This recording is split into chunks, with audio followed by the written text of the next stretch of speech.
Hello mga beshi, for today nga pong linggo na to at makikita nyo po ako ay nagkakaliskis ng isda. Pero nung una po talaga akala ko po tong isda na to ay pating kasi talagang kasyang-kasya na po talaga ang aking katawan dito. Pero sabi po nila dito, iyan daw po ay maya-maya pero sa ibang lugar, imbilda papin daw po ang tawag diyan.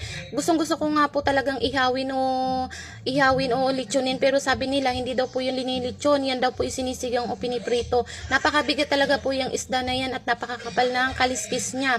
Ipinagmamalaki ko nga po yan kasi ngayon lang talaga ako nakakita ng mga isda sa totoong buhay. Dito ko lang talaga po nakikita ang mga isda na yan, hindi po sa Maynila. Iba't iba talaga po yung isda na nakikita ko dito at akin yan po ay pinagmamalaki sa buong mundo kasi po ngayon lang talaga ako nakakita ng mga ganyang isda.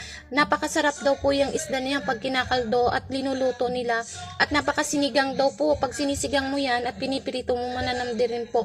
Depende sa pagluluto daw po kung marunong ka talaga magluto. Napakasarap po kasi